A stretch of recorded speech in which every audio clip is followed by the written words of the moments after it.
എല്ലാവർക്കും നമസ്കാരം. മറ്റൊരു ഇലക്ഷനിന്റെ മുമ്പിലാണ് നമ്മൾ എല്ലാവരും നിൽക്കുന്നതും. തദ്ദേശ സ്വയംഭരണ ഇലക്ഷൻസ് ആണ് നമ്മൾ വയനാട്ടിലെ ഡിസംബർ 11 തീയതി നമ്മൾ പോളിംഗ് ഡേ ആണ്. അപ്പോൾ ഇലക്ഷനിലെ നമ്മുടെ ഇലക്ഷനിന്റെ എല്ലാ ആക്ടിവിറ്റീസിലും കണ്ടസ്റ്റൻസ് ഭാഗത്തിൽ നിന്നും നമ്മുടെ മറ്റുള്ള ആൾക്കാരുടെ ഭാഗത്തിൽ നിന്നും ഉദ്യോഗസ്ഥരുടെ ഭാഗത്തിൽ നിന്നും ഒരു ഹരിത ഇലക്ഷൻ ആയിട്ട് നമുക്ക് ചെയ്യാനാണ് നമ്മൾ ഉദ്ദേശിക്കുന്നതും.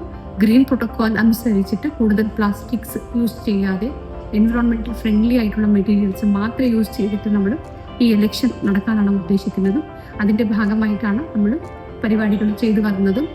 നോമിനേഷൻസ് ഫയൽ ചെയ്യാൻ നടന്ന എല്ലാ കണ്ടസ്റ്റേഴ്സിനും നമ്മൾ ഒരു FII എങ്ങനെയാണ് ഹരിത പ്രോട്ടോകോൾ അനുസരിച്ചിട്ട് ഇലക്ഷൻ നടക്കാൻ പോകുന്നത് അത് നമ്മൾ ഡിസ്ട്രിബ്യൂട്ട് ചെയ്യുന്നുണ്ട്.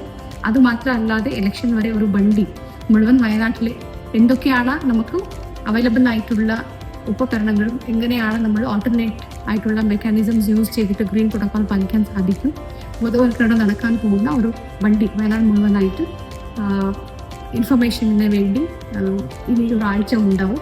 അപ്പോൾ എല്ലാവരും ഈ ഇലക്ഷൻ സമയത്തിൽ തീർച്ചയായിട്ടും വോട്ട് ചെയ്യുക. അതുപോലെ തന്നെ തീർച്ചയായിട്ടും ഗ്രീൻ പ്രോട്ടോകോൾ അനുസരിച്ചിട്ടുള്ള ഒരു ഇലക്ഷനിൽ നിങ്ങൾ എല്ലാവരും പങ്കാളികളാവണം.